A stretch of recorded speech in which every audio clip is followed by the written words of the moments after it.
So I've got a series of stories here, and I want to remember that the last one is about a black lady that I met. But this is the second time that I've made this recording, so I'm irritated. I'm not passionate anymore. It's lost. I lost that passion of the first performance is lost forever. Off into the ether. Off into the ether. Anyway, so I'm just thinking about, people who live here and talk about multicultural. The people who talk about multiculturalism all the time. My question is, why don't they talk about the experiences that they have with people from different cultures? Like, just make a point of it. This person's from here, this person's from there.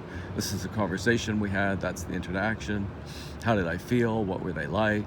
Did we have a good time? That kind of stuff, right? And in a way, I guess what I want to say is that I have a good time in a multicultural environment. I'm having fun almost all the time. I love it.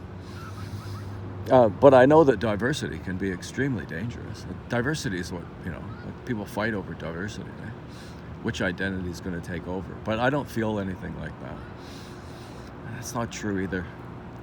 I equivocate on everything, don't I? No, there's people that are territorial. There's a lot of people here, they just think of Canada's easy for the picking. And it is. They can move in here, engage in criminal enterprises, and scam the government, and, work the bloody ass off, and all kinds of things, right? But, they can see that they're taking over. They're clearly taking over. You get that with the population from India, for sure, because they are. They've been the main source of immigrants for a long time, and they have a lot of kids. And the thing is that they're great. They're great. My feeling about Indians before was always that they were either really great or really awful. That was the experience that I had, just honestly, right? Really awful or really great. It was never anything kind of in the middle. But the people that I meet now are really chill and really sophisticated, I think. Quite educated, ambitious, really decent family people, right? Really religious. It's interesting to be around. They're calm.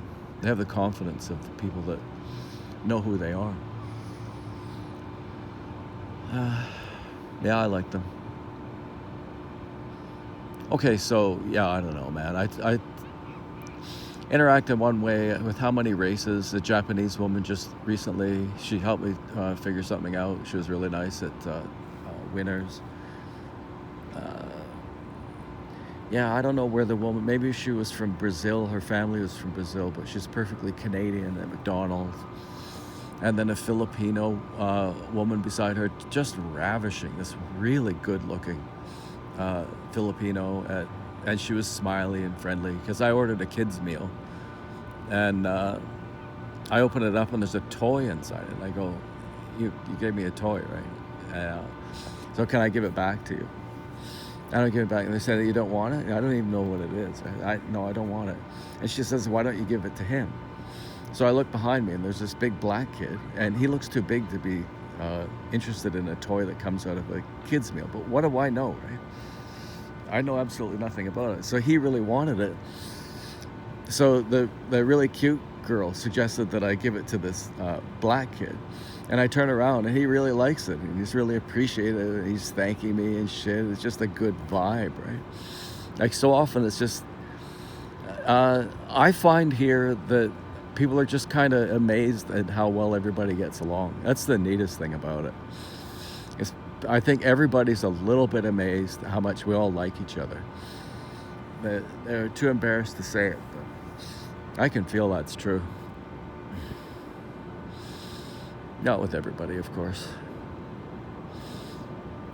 Anyways, yeah, so I wanted to tell a Justin Trudeau story. So there's British home children. Starting in about 1869 until the late 40s, like 1948, there was a sort of a system of indentured servitude of white kids from England being sent to Canada to work on farms. It was a kind of indentured servitude. And I've never heard of it before. It extended until 1948.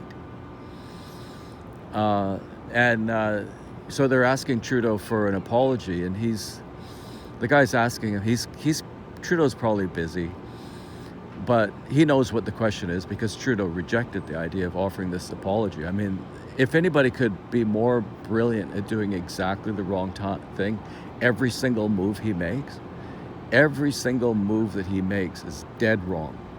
I'm going to try to compile a list of things like that because I've worked on that for quite a while. How many things he got just dead wrong, just to explain why this is exactly the opposite of what he should have done. And this is another example, really kind of a really distasteful one, right?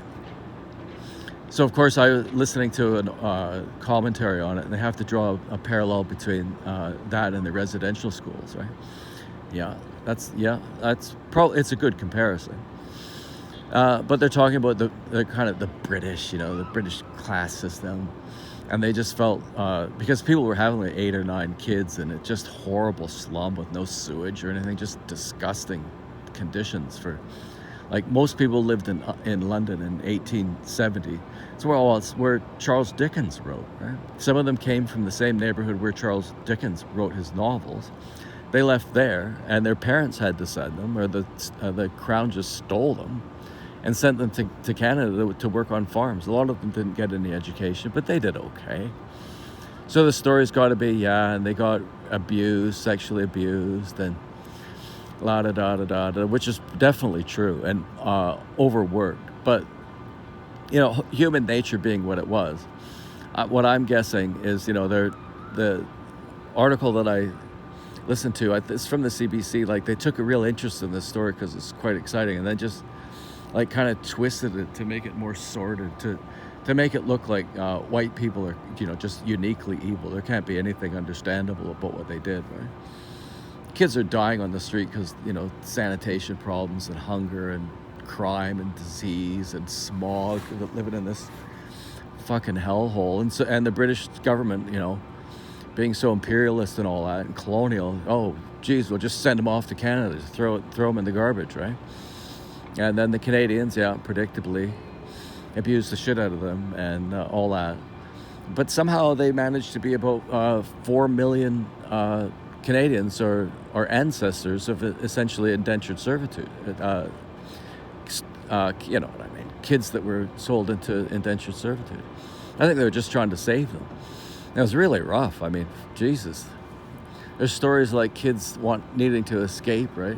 They escape this situation after riding a month on a boat, being sent out to this farm when you're like 8. And when you're 10, escape and make your way to Toronto on your own when you're 10 years old. Right? Jesus.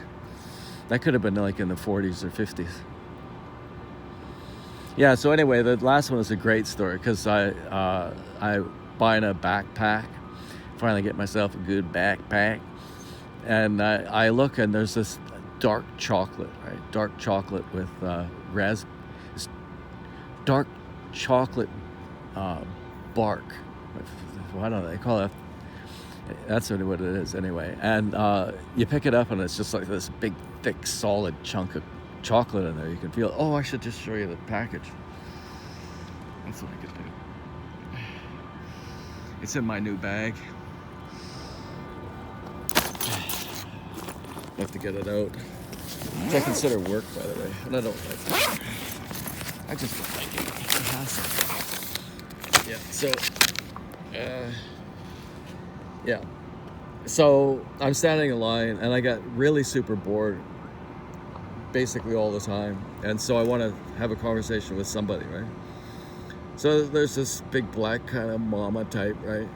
Not real big or anything, but definitely a black woman, right? She's standing there, and so I'm just trying to figure out, is anybody's face even like remotely facing mine to be, open to conversation or anything. And so hers sort of is. So I held it out to her and I said,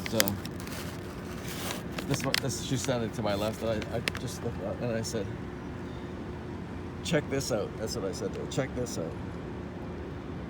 Raspberry almond crunch bar, dark chocolate. Look at this. It's fantastic. And she's going, yeah. And I explained to her that, there's not another package, right? And I forget what all. And then there was just something else. We just talked about it, right? And then just as she was leaving, I said to her, I'll sell it to you for $10, right? And her body just crumbled, right? Like she thought the whole thing was really funny. It's too bad I can't recreate, because that was funny, man. That was really good humor. I made her laugh, like a really good belly laugh, you know? Yeah, I love it, man. I do. Gotta say, I'm pretty thrilled with it still.